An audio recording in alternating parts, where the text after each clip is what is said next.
et nous allons accueillir l'un d'entre eux.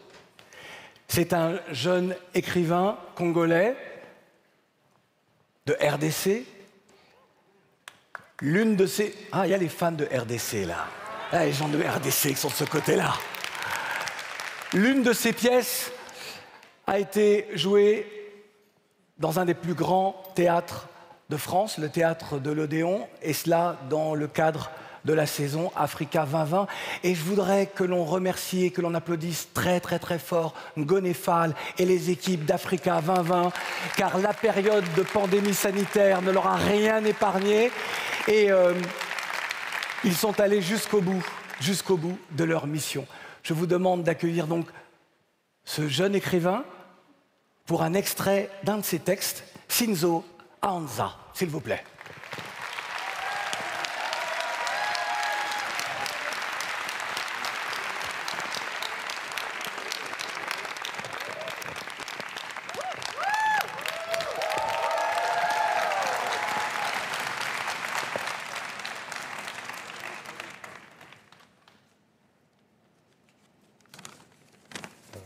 Monsieur le Président, cher Achille, Mesdames et Messieurs, le texte que je vais vous lire est un bout d'un ensemble qui porte sur les amours dans le Kivu en guerre.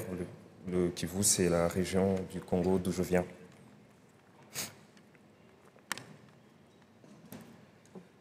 Je ne sais si on s'aime comme la vague et la falaise, ou l'air et l'oiseau.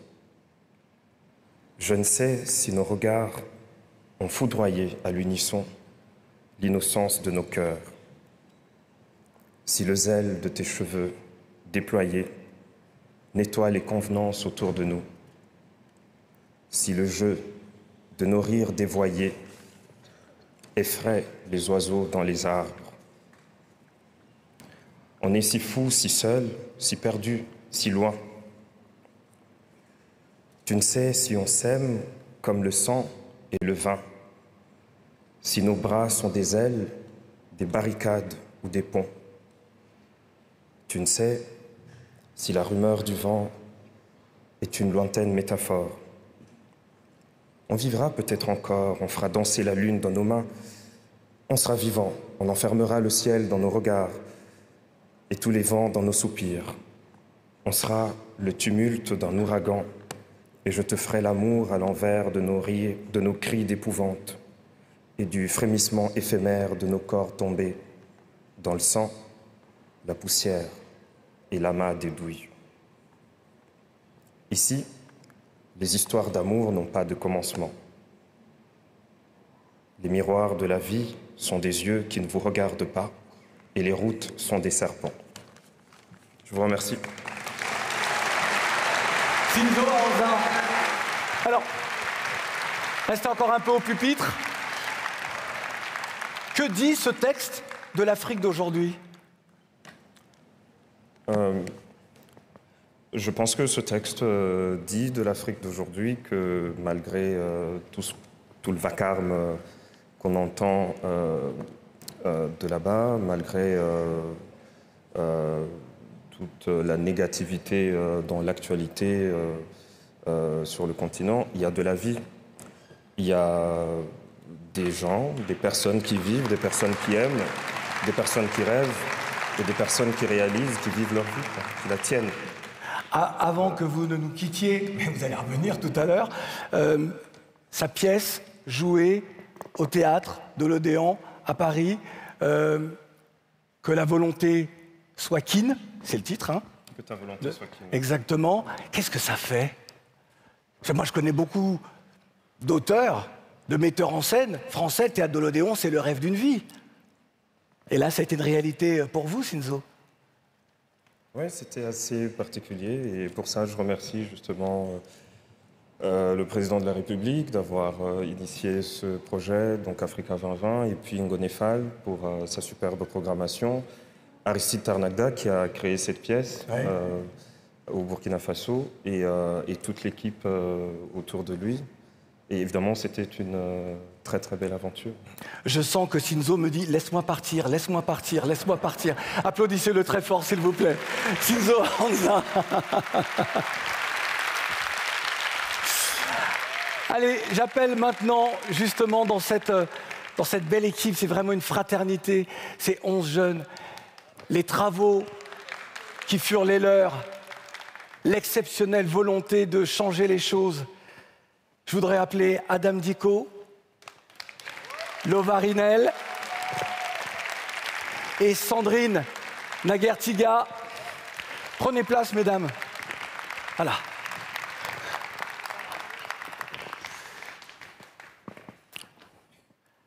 Asseyez-vous. Merci infiniment d'être là. C'est vrai que Shinzo est très timide, hein. Il est toujours comme ça. Prenez vos micros, que l'on vous entende. Il est très timide, hein, Shinzo. Léger. Oui? Léger. Bon. Lova Rinel, femme engagée dans tous les combats pour la citoyenneté, ancienne également, conseillère diplomatique et politique d'un président de l'Assemblée nationale de Madagascar, d'un président de la République de Madagascar, Africa et ses diasporas, c'est tout votre combat? Ouais. Merci. T'as oublié de dire l'essentiel. Je suis française et malgache. C'est vrai. Alors, il y a beaucoup de choses à dire aujourd'hui. Je vais me concentrer sur les raisons qui m'amènent. Et je pense que ce sont celles qui amènent mes amis ici. C'est l'engagement. Je crois qu'on ne peut pas s'inscrire dans une volonté de changer cette relation si on ne s'engage pas. Ça demande à chacun des sacrifices, mais aussi des renoncements.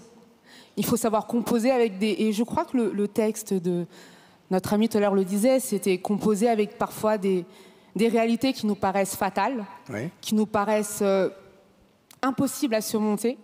Et je crois en cette jeunesse, mais moi je suis là aujourd'hui pour dire à mes amis malgaches qui sont là d'ailleurs, qu'il ne faut pas, qu'il ne faut pas arrêter de croire que la démocratie ne fonctionne pas. C'est pas possible. On ne doit absolument rien lâcher. Alors c'est compliqué, il faut du temps, et c'est pour certains l'enjeu d'une vie. Et ne lâchez surtout pas. Voilà. Cette démocratie que vous appelez de vos voeux, c'est une démocratie également qui serait adaptée aux identités, aux populations, à leur vision du monde, à leur vision qu'elles ont d'elles-mêmes dans ce concert des nations. Ce n'est pas une démocratie calquée purement et simplement sur ce que nous faisons chez nous. Alors c'est intéressant ce que tu dis, parce que ce que j'ai compris moi d'une démocratie, c'était tout sauf l'uniformité. D'accord. Au contraire, ce sont les tenants de la diversité qui font la démocratie. Et ça, il ne faut pas l'oublier. Adam Dicot. Oui. Alors, Adam Dicot, engagé dans tous les combats pour que les jeunes au Mali comprennent l'importance de la citoyenneté, de s'engager justement en politique, de donner de la voix lorsqu'il faut donner de la voix, oui, à travers les élections et pas seulement. Absolument, absolument. Alors, moi, je viens du Mali. Est-ce que les Maliens sont là? Super. Donc, moi, je viens du Mali, un pays où la démographie est très, très jeune. Monsieur le Président l'a rappelé tout à l'heure, 70% de la population a moins de 30 ans. Donc, moi, mon travail, c'est vraiment faire comprendre à cette jeunesse qu'elle a son rôle à jouer et qu'elle doit jouer son rôle. Et mon combat, c'est aussi qu'on sorte de ces discours qu'on doit donner. Non, nous, on ne demande pas, on prend. Parce que c'est à nous. Alors, il y a cette idée, évidemment, de prendre. Hein, Thomas Sankara dit beaucoup de choses sur tout cela. La liberté, elle s'arrache. Il y a aussi tout le combat sur l'intergénérationnalité. C'est le combat que vous menez également, Adam. Discours, le propos, le dialogue intergénérationnel. Absolument, le dialogue intergénérationnel, le partage entre les générations, mais aussi de comprendre que les jeunes constituent une force d'innovation, une force de changement. Donc le faire comprendre et aussi faire comprendre aux jeunes que nous devrons nous servir des échecs de nos anciens pour ne pas commettre les mêmes erreurs, mais aussi de leurs succès de leur expérience pour avancer, pour aller au-delà de ce qu'ils ont fait. Parce que nous, notre rôle, notre responsabilité, ce n'est pas de faire ce que les anciens ont fait, mais c'est d'aller au-delà de ce que les anciens ont fait. Donc ce combat nécessite un dialogue intergénérationnel, mais un dialogue franc qui s'inscrit dans une courtoisie et dans le respect mutuel. Exactement. Et Nelson Mandela disait « Je ne perds jamais, j'apprends ». Exactement. Absolument. On va peut-être, avec Sandrine, résumer ce que vous êtes toutes les deux. Sandrine, entrepreneur, vous êtes blogueuse également et afro-optimiste. Alors on comprend, afro et optimiste. Qu'est-ce que cela veut dire dans vos propos et dans l'engagement qui est le vôtre? Oh, ça fonctionne, ça fonctionne. Très bien. Alors, c'est déjà très difficile de passer après ces deux femmes très engagées, mais bon. À l'instar de Lova, donc moi je suis Sandrine Aguertiga. J'ai la chance aussi d'être à la fois française et tchadienne. Et j'ai encore plus cette fierté parce que j'ai vu Afrotonix prester tout à l'heure et ça a été une fierté vraiment encore plus grandissante. Et aujourd'hui, je dirais que les relations vraiment entre Afrique et France et nous jeunes, aujourd'hui nous avons vraiment, nous marquons notre histoire déjà, nous écrivons cette histoire-là. Et en tant que blogueuse, moi j'ai cette particularité, cette chance d'écrire, de mettre en avant les talents du lendemain. Donc de promouvoir cette jeunesse africaine qui brille, qui, en dépit de tout ce qui se passe, donc, a cette envie aussi de changer les choses. Donc je dirais qu'aujourd'hui, je m'inscris carrément dans cette continuité avec mes deux consoeurs, si je peux dire comme ça.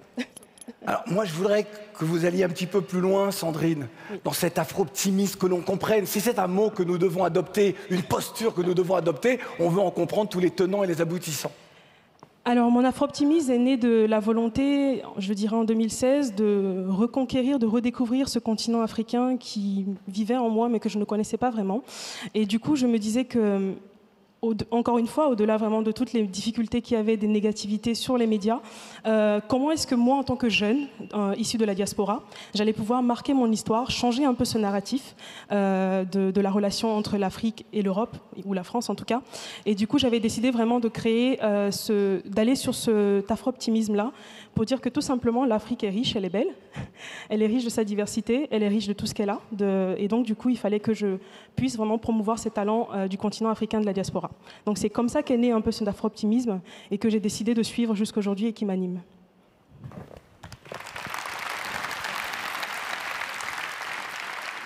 Je vous pose la question à toutes les trois, mais je voudrais qu'Adam Dicko peut-être commence à répondre. Qu'attendez-vous de ce nouveau sommet Afrique-France? Oula. Alors, ce que nous attendons de ce... Moi, personnellement, ce que j'attends... dont vous êtes actrice quand même, hein, et même moteur. Oui. Je peux dire, et c'est avec fierté que j'accepte d'y participer et aussi de faire partie de ceux-là qui ont conduit tout ce processus-là. Ce que moi j'attends personnellement de ce nouveau sommet, c'est que ça soit le début de quelque chose de nouveau. Je ne vais pas parler de rupture parce que ce n'est pas ce sommet qui a voulu cette rupture. La rupture, elle a été voulue avant le sommet. Elle a été voulue par les cris des cœurs des jeunes Africains. Donc, ne pas faire croire que la rupture est voulue ici à Montpellier. La rupture a été voulue. Les frustrations ont été exprimées. Des cris des cœurs continuent d'être criés, entendus. Donc, moi, je voudrais que ce nouveau sommet soit le début de quelque chose. La rupture complète de cette posture qu'on peut qualifier souvent paternaliste. La rupture aussi de ce regard sur l'Afrique, qui n'est pas un continent de misère ou de chômage ou de maladie, qui est un continent jeune, de ressources, d'optimisme, d'innovation.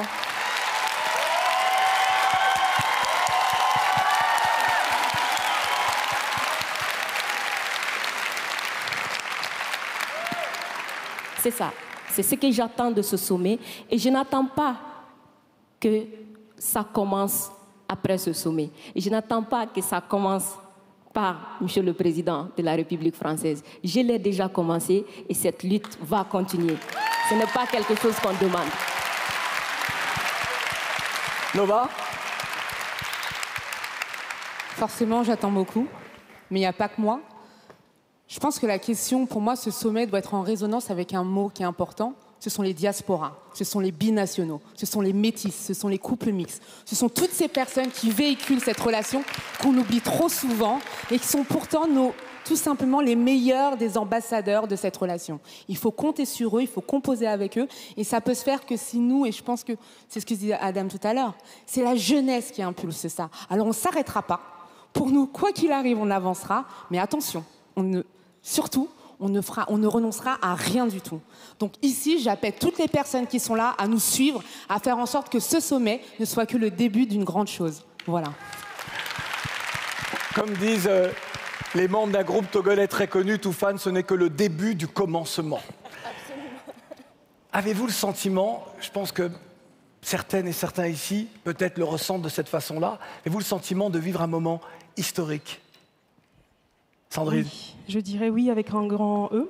Au fait, déjà la relation, on n'arrive pas à expliquer. On l'avait vécu pendant les quelques jours de travaux pour préparer donc ce sommet, et on se disait mais waouh, on a la chance quand même d'avoir été appelés, malgré ce que les gens peuvent dire, qu'on n'a pas du tout de légitimité ou pas, mais on a la chance d'être appelés, de quand même proposer un nouveau regard, un nouveau changement, de nouvelles relations entre la France et l'Afrique. Et c'est quelque chose d'assez incroyable parce que des gens pensaient que, pour certains, qu'on remplaçait nos chefs d'État ou qu'on les représente, alors que pas du tout. C'est vraiment une nouvelle vague des jeunes issus de diversité, de différents domaines qui ont envie vraiment, encore une fois, de porter une voix commune vers une vision commune. Donc du coup, c'est quelque chose d'extraordinaire. Et là, on est en train de marquer notre histoire. Merci Sandrine. Merci Sandrine de rappeler que ce sommet n'est pas un sommet contre des chefs d'État, contre des responsables politiques, mais bien un sommet qui donne la parole à celles et ceux qui font le continent aujourd'hui. Ce n'est pas un sommet des opposants politiques, mais bien le sommet des jeunes d'Afrique et des diasporas, comme le disait très justement Lova à l'instant. Ça a été facile pour vous, puisque tout à l'heure Sandrine parlait de légitimité. Qu'est-ce qu'être légitime? Lorsqu'on est dans l'action, on est forcément légitime. On a le droit de parler, on a le droit de s'exprimer, on a le droit d'agir. Avez-vous senti, vous, que certains vous faisaient obstacle à ça, ou n'acceptaient pas votre présence ici? Sandrine, vous voudrez peut-être ajouter quelque chose? Pas plus tard que ce matin, on en discutait avec Adam. On avait des réactions sur les réseaux sociaux de jeunes qui disaient que soit on avait reçu de l'argent pour participer à ce sommet, ou on n'était juste pas représentatif donc, de ces jeunes-là. J'ai envie de dire que nous, on n'est pas là pour représenter les jeunes. Ce sont nos pères, ce sont à nos pères, donc les jeunes, de décider pour qui les représenter. Nous, on est légitime parce qu'on vit en tant que jeunes, que ce soit à la diaspora ou sur le continent africain, et on a le droit de s'exprimer. On a le droit de dire les choses qui ne vont pas. On a le droit de vouloir quelque chose de nouveau. Donc je pense que oui, on a une légitimité à être et il faut assumer. Moi, c'est juste ça que je peux dire. Je vais lire votre blog. Merci. Je vais vraiment lire votre blog. Je suis afro-optimiste désormais. Super. Adam. Oui. Alors, moi, je voudrais bien revenir sur si c'est un moment historique, oui. Car pour moi, ça l'est. Vous savez, quand j'étais à l'école, au premier cycle, il y a eu un sommet Afrique-France à Bamako, et on nous a fait sortir de notre école, nous amener à l'aéroport pour aller applaudir. C'était quand?